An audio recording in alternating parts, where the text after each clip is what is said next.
नमस्कार, आप सभी का स्वागत है बड़ी बहस में और मैं हूं आपके साथ शुभेंदु सिंह।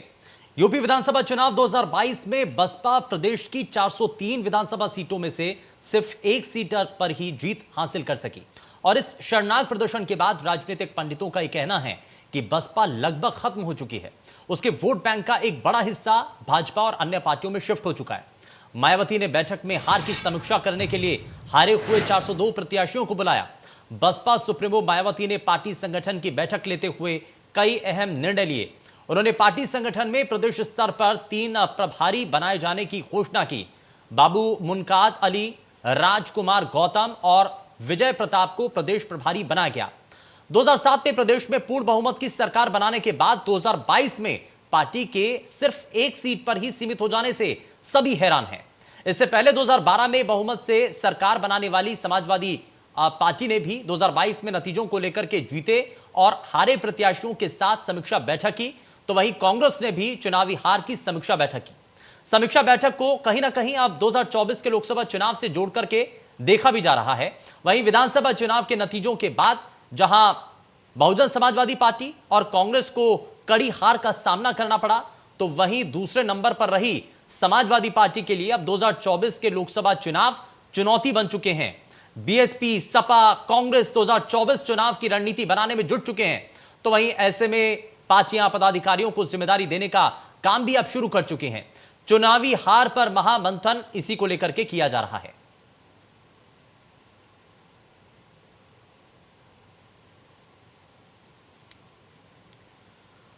तो 2022 के ये जो चुनावी नतीजे हैं, कई राजनीतिक दलों के लिए ये खतरे की घंटी के तौर पर भी हैं, संकेत दे रहे हैं कि आगे आने वाले समय के 2024 के चुनावों को लेकर के आपको तैयारी आज से करनी पड़ेगी और तैयारियां शुरू भी हो चुकी हैं। इसके लिए चाहे बहुजन समाजवादी पार्टी हो, चाहे समाजवादी पार्टी हो, चाहे कांग्रेस पार्टी हो, ये सभी राजनीतिक दल अपने अपने स्तर पर कोशिशें कर रहे हैं। बैठकों का सिलसिला भी शुरू हो चुका है, जिम्मेदारियां तय भी की जा रही हैं और प्रभारियों की नियुक्ति भी की जा रही है। साथ ही यह बड़ा सवाल बना हुआ है कि 2007 में बीएसपी ने पूर्ण बहुमत की सरकार बनाई, लेकिन 2022 आते आते ऐसा क्या हो गया कि एक सीट पर आकर के वो सीमित हो गए हैं। और बड़ा सवाल यह भी बना हुआ है कि अगर बहुजन समाजवादी पार्टी का इतना जनाधार था, तो आखिर वो जो वोट शेयर है, जो वोटर था, वो किस ओर चला गया।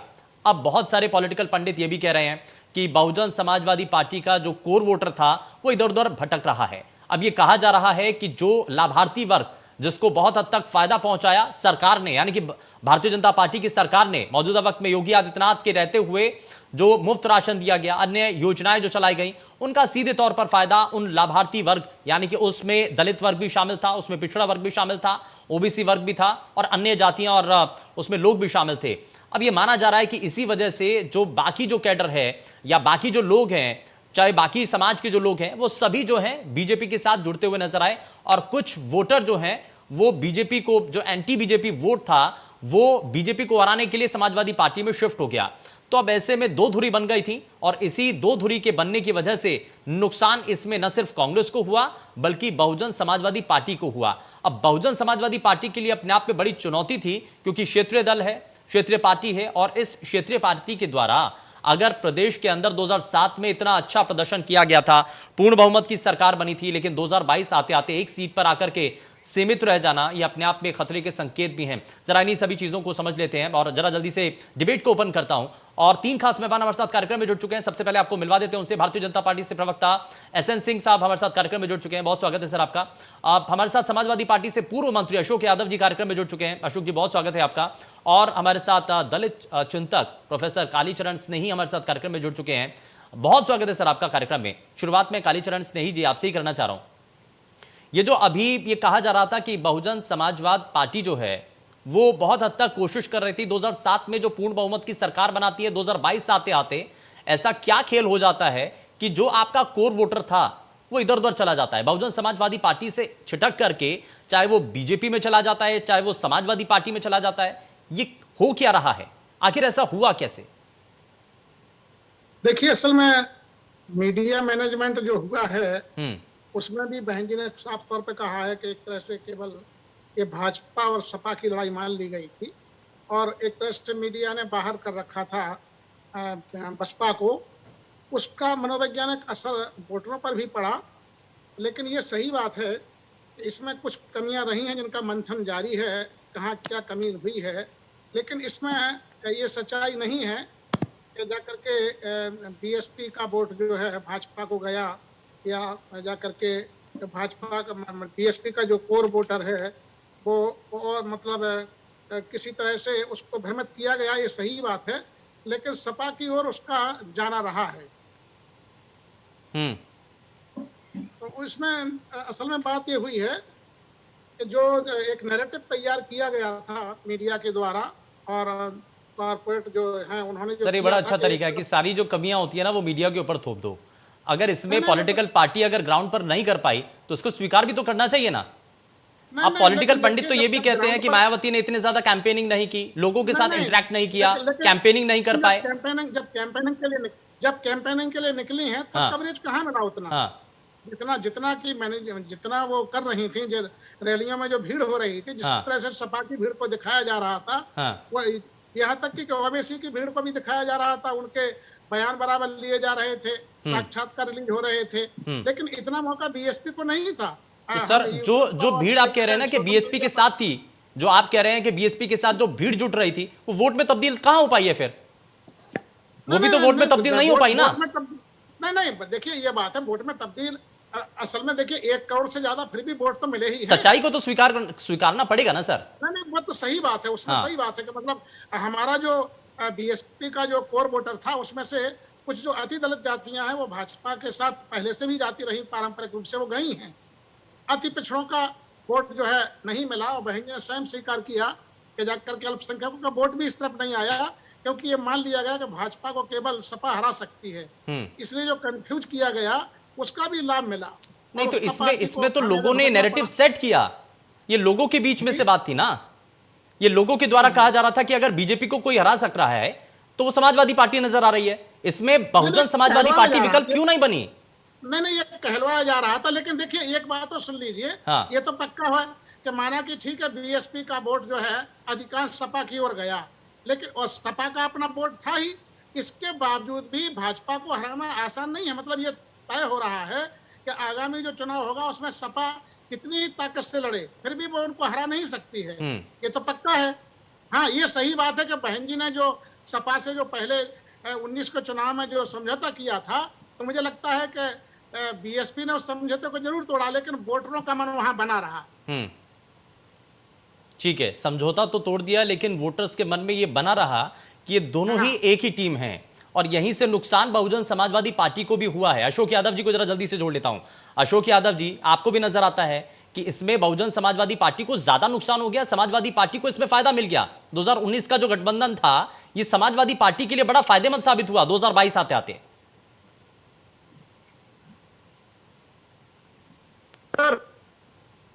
अशोक जी मुझे सुन पा रहे हैं?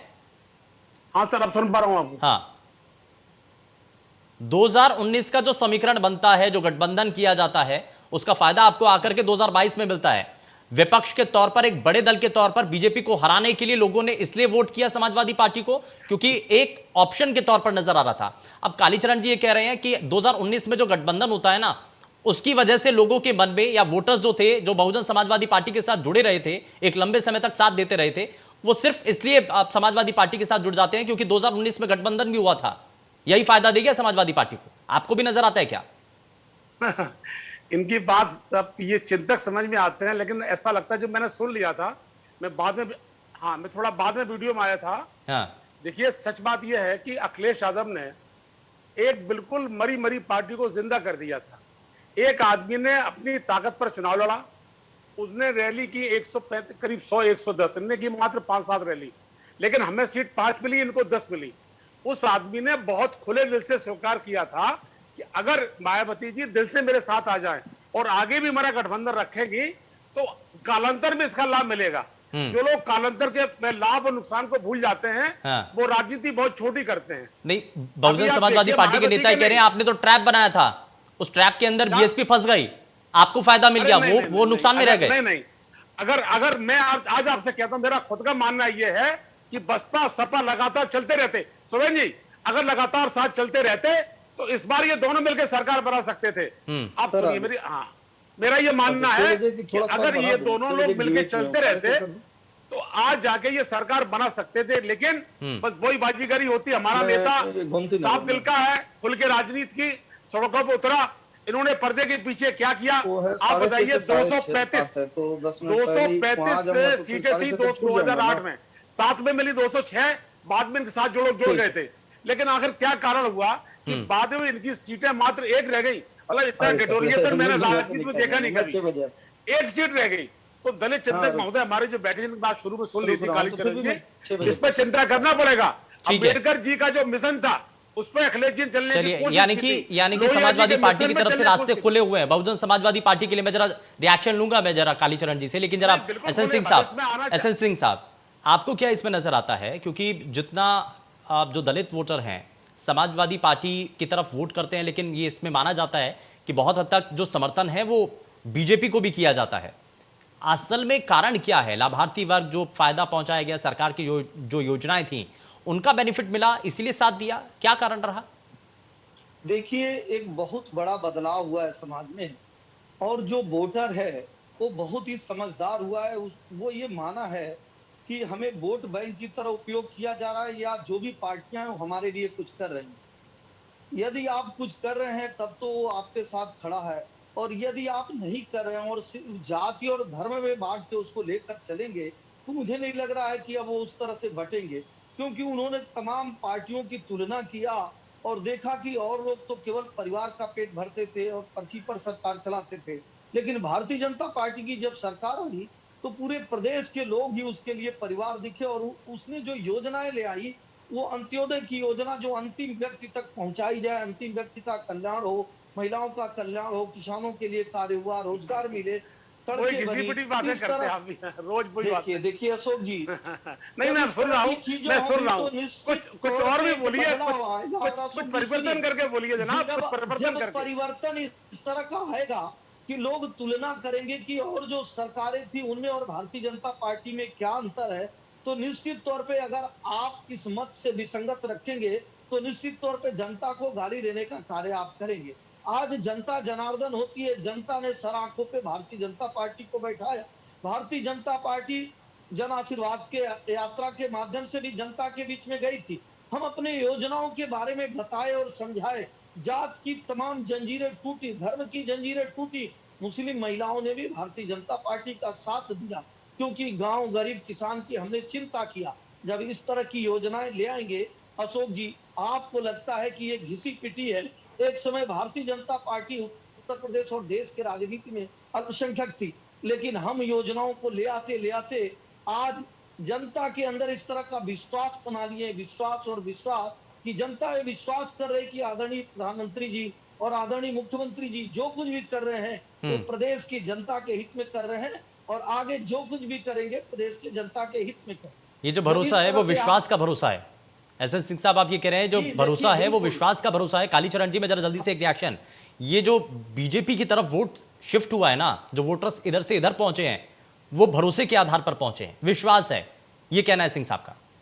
देखिए, ये जो कहा जा रहा है मीडिया के द्वारा या जो न्यूज चैनल पर चलाया जा रहा है कि भाजपा को बड़ी संख्या में ट्रांसफर हुआ है वोट, यदि ऐसा ही हुआ होता तो सीटों में बढ़ोतरी होना चाहिए थी। पहले जो सीट थी 300 के पार उस पर जाना चाहिए था, और फिर सपा को जो सीट बढ़ी है वो कहाँ से आई है?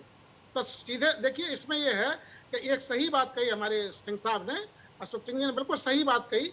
उन्होंने कहा है कि सपा जो है वो बाबा साहब को लेकर के भी अपना एजेंडा चला रही थी, और एक नारा दिया गया था माननीय स्वामी प्रसाद जी के आने पर कि समाजवादी और अम्बेडकरवादी। इसका भी हमारे लोग जो है उस तरफ गए हैं, ये सही बात है। लेकिन भाजपा की ओर जो कोर वोटर है वो नहीं जा सकता है। यदि गया होता, आप समझ लीजिए गया होता तो 255 पर कैसे रह गई? वोट प्रतिशत भी इनका उतना नहीं बढ़ा। ये साफ तौर पर है। यदि भाजपा की ओर शिफ्ट हुआ होता दलित वर्ग तो निश्चय ही उनकी सीटों में फिर 305 से भी ऊपर आ जाना चाहिए था, आंकड़ा जो नहीं गया। अच्छा, दलितों के हितों को लेकर के एक लंबे समय तक एक पार्टी भी है बहुजन समाजवादी पार्टी। आपको लगता है कि असल मायने में दलितों की हितैषी वही पार्टी है, बाकी दलों के अंदर कोई बात नहीं करता है दलितों की? नहीं, प्रतीकों की बात तो लोग करने लगे हैं। जैसे दिल्ली में, पंजाब में पार्टी आई है तो वहाँ बाबा साहब की फोटो लगाने के ऐलान हो रहा है, प्रतीकों में बात करते हैं, लेकिन विचारधारा पे चलने की बात नहीं होती है। ये बिल्कुल हमें समझ लेना चाहिए। यद्यपि देखिए कि जय श्री राम के नारे लग रहे थे शपथ ग्रहण में, लेकिन वहां बहुजनों को लिया गया है, कहा 8 मंत्री दलितों के भी बनाए गए हैं, लेकिन वहां बाबा साहब के लिए तो कोई स्थान नहीं था, ना किसी मतलब नहीं, अगर जय श्री राम का नारा लग रहा है तो आप इस पर आपत्ति जाहिर कर रहे हैं? नहीं, आपत्ति वाली बात तो खैर है ही एक सेकुलर देश में। हाँ। जहां शपथ ग्रहण संवैधानिक प्रोटोकॉल के तहत चल रहा हो, हाँ। उस तरह से नारेबाजी माने हम लोगों को सोचना चाहिए स्वयं इस चीज को। एक लोकतांत्रिक देश में हम ये क्या करने जा रहे हैं? ठीक है। अच्छा, एक रिएक्शन यहाँ पर मैं अशोक यादव जी ने जो कहा, वो कह रहे हैं कि समाजवादी पार्टी और बहुजन समाजवादी पार्टी अगर एक साथ जुड़ते तो सरकार में आ सकते थे, रास्ते खुले हुए हैं। अशोक यादव जी कह रहे हैं वापस से जाएंगे क्या उसी रास्तों पर, उसी गलियों में जाएंगे क्या वापस? लेकिन यदि इस पर होमवर्क दोनों पार्टियों के नेताओं ने किया होता और कुछ बनाया होता मार्ग, तो निश्चय ही वो खटास जो उसको दूर किया जा सकता था, इसमें कोई दो राय नहीं है। तब फिर निश्चित ही परिणाम दूसरा होता। ये तो सही बात है, और इन्हें सोचना पड़ेगा, दोनों पार्टियों को सोचना पड़ेगा। और बहन जी का जो बीएसपी जो अपने मूल कैडर से हटी है, उसका भी नुकसान उठाना पड़ा है। ये मूल कैडर पे उन्हें आना पड़ेगा, अपने बामसेप को तैयार करना पड़ेगा, वैचारिक आंदोलन चलाना पड़ेगा, अपनी जमीन को पाने के लिए सब करना पड़ेगा, और पार्टी ऐसा कर रही है। हाँ, ये सही, सपा ने अपना विस्तार किया है। सपा ने जो है अति पिछड़ी जातियों को भी जोड़ा है, यादवों के अलावा और जातियों को भी जोड़ने का प्रयास किया है, और अम्बेडकर भी उस तरफ गए हैं। तो इस कोर वोटर को संभालने 2024 के लिए तैयारी होगी क्या अशोक यादव जी? 2024 के लिए तैयारी होगी, एक साथ आकर के लड़ेंगे क्या चुनाव? आप जो संकेत दे रहे हैं कि साथ में आकर के लड़ेंगे चुनाव। देखिए, मेरा ये मानना है कि 19 में साथ थे हम लोग, और इस कदर साथ थे कि मायावती जी का कितना सम्मान किया गया। प्लीज, हेलो, हाँ अशोक जी, बिल्कुल, कितना सम्मान किया गया। उसके बाद जब हमारी 5 सीटें उनकी 10 आई, तो मायावती जी का कैबिनेट आया। अखिलेश जी ने यह कह दिया था अपने सभी प्रवक्ताओं से, सभी नेताओं से, कि कोई बहन जी के प्रति खराब बात नहीं करेगा। आपने देखा पूरे अब चुनाव तक किसी भी हमारे नेता ने मायावती जी के लिए गलत शब्द नहीं बोले। उन्होंने रिश्ता बनाया तो रिश्ता बनाया है, वो तोड़ सकती हैं। हमारा आदमी बहुत ही पॉजिटिव सोच का आदमी है। और मैं आपसे बता दूं, देखिए कभी कभी हालात बन जाते हैं। जब 75 में इंदिरा जी का जुल्म हुआ, वो जुल्म था, ये जुल्म है। ये नहीं तो इसीलिए गैप बना करके रखा है ना, इसीलिए गुंजाइश बना करके रखी है। 2024 आते आते साथ में आ सकते हैं क्या? मैं आपसे आज कहता हूं, देखिए अब चुनाव नहीं है, 2 साल बाद चुनाव है। देखिए कभी कभी शक्तियां इतनी बढ़ जाती है, छल फरेब से इतनी बढ़ जाती हैं, जिन्हें गिराने के लिए सबको इकट्ठा होना पड़ता है। आज सब दलों को इकट्ठा होना पड़ेगा 24 में। ठीक है, सब दलों को इकट्ठा, सिंह साहब, एसएन सिंह साहब को हराने के लिए ये कहा जा रहा है कि सभी राजनीतिक दल एक साथ आ सकते हैं, यानी कि बहुजन समाजवादी पार्टी, समाजवादी पार्टी, ये दोनों साथ आ सकते हैं। जब जुल्म की सरकारें बनी है, फरेब की सरकारें बनी है। सिंह साहब अनम्यूट कर लीजिए एक बार, अनम्यूट कर लीजिए, आपकी आवाज नहीं आ रही है सिंह साहब। आवाज आ रही है? जी बिल्कुल, बताइए। मैं कह रहा हूं बहुजन समाजवादी पार्टी के साथ मिलकर चुनाव लड़कर देख चुकी है, मुंह की खानी पड़ी है, पुनः एक बार मिलकर देख ले। मैं यही बताना चाहता हूं कि केवल आप जाति की राजनीति करना बंद कर दीजिए। आप देखे होंगे इस बार जात की जंजीरें टूटी हैं और विकास पे भी वोट पड़ा है। ऐसे वोटर जो राशन शासन और अनुशासन के नाते भारतीय जनता पार्टी के साथ आए हैं, वो बहुतेरे ऐसे वोटर हैं जो पहले समाजवादी पार्टी और बहुजन समाजवादी पार्टी को वोट करते, क्योंकि अब ये मान चुके हैं कि वो पार्टियां केवल जात की राजनीति करती हैं, कोई विकासवादी सोच नहीं है, कोई कार्य योजना नहीं है। तो जब आप इस तरह से कार्य करेंगे और उसमें परिवर्तन नहीं करेंगे, तो मुझे नहीं लगता है कि केवल ये कहेंगे कि मुझे एक ही जात का वोट मिल जाए या सिर्फ एक धर्म का वोट मिल जाए और प्रदेश की जनता के दिलों पे हम राज करें, वो अब ऐसा नहीं हो पाएगा। यही तो बदलाव हुआ, यही तो आपको समझना है कि आदरणीय योगी जी और मोदी जी ने किस तरह से जनता के लिए कार्य किया है और वो बदलाव किस तरह से हुआ है। पहले क्या था, केवल जातियों को जोड़ लीजिए और कोई कार्य न करिए तो भी जातियां वोट करती थी कि हमारे जाति के हैं। अब जाति के लोग ये मान रहे हैं कि भाई हम क्यों वोट करें, अगर कोई विकास होता है तो सिर्फ आपका विकास होता है, साइकिल से लेकर और बड़ी बड़ी गाड़ियां और मकान आपके हो जाते हैं, हम तो वहीं गरीब रह जाते हैं। लेकिन गरीब को जब हम आवास देते हैं, गरीब का विकास करते हैं, जब उसको राशन देते हैं, बिजली देते हैं, सड़क देते हैं, सुरक्षा देते हैं, निश्चित तौर पर उसके अंदर विश्वास जन्मता है। और जब आप ऐसा नहीं करेंगे तो मुझे लग रहा है कि दोबारा भी आपके अंदर वही होगा, क्योंकि 2024 का जो चुनाव है वो आदरणीय मोदी जी जो हैं उनको अभी भी जनता विश्वास करती है कि वो हमारे लिए कार्य कर रहे हैं। वो किसके लिए कार्य कर रहे हैं? हमारे लिए कार्य कर रहे हैं। जब इस तरह का विश्वास आप भी उत्पन्न कर लेंगे तो जनता आपके तरफ जाएगी। लेकिन आप लोगों का विश्वास क्या है? जातियां, धर्म और आतंकवादी, अपराधी, उनको शरण देना। पहले की सरकारें जो कार्य की थी अशोक जी, उसकी लोगों ने तुलना किया। आपको हंसी लग रहा है, मैं कह रहा हूं ऐसे हंसते रहिए ताकि नहीं हंस रहा हूं। सुनिए नहीं कुछ और नई चीज बताइए, कुछ नई बताया करिए। दलितों के लिए क्या करेंगे भाई, ये बताइए, दलितों के लिए क्या करेंगे, इनकी जिंदगी बेहतर कैसे बनाएंगे? एक ही चीज आप कहते हैं इसलिए हंसी आ रही है। एक ही बात, मैं डिबेट में अलग बात करता हूं आपसे। सुनिए बोलिए आप इसलिए बात करते हैं कि आप लोग अपराधियों का साथ देना छोड़ दीजिए, आतंकवादियों को जेल से निकालना। एक भी सबूत दे दीजिएगा, आप मैं कान पकड़ लूंगा। उस पे अगर हम लोग चले हैं टॉर्च लेके ढूंढते रहे अखिलेश जी में, कहीं आप कभी नहीं पा पाए। से लेके वाराणसी तक जितने आतंकवादी थे, बहरहाल ये डिबेट दूसरे चीजों पे हो रही, उसको भूल जाइए। मैं कह रहा हूँ आप अपने को को लेके चलो, और ये मान लिया मायावती जो सिमटता समाजवाद है उसमें व्यापकता ले आइए। समाज से जुड़िए, परिवार से मत जुड़िए, केवल एक जाति से मत जुड़िए। मुझे नहीं लग रहा है कि अगर केवल जाति और परिवार से आप जुड़ेंगे तो आपका भला होने वाला। ठीक है, मैं ठीक है, जरा इसमें मैं कालीचरण जी जरा जल्दी से एक रिएक्शन बहुत जल्दी से लेता हूं। जातिगत समीकरणों को जनता अब तोड़ रही है, इस बात को समझना होगा। अगर आप ये सोच करके चल रहे हैं कि जातिगत समीकरणों के आधार पर जीत मिल सकती है, तो अब ये मिथक है। देखिए, ये झूठ फिर फैलाया जा रहा है। यदि जाति झूठ साबित हो गई होती तो मंत्रिमंडल के लिए 15 दिन का ये माथापच्ची क्यों होता?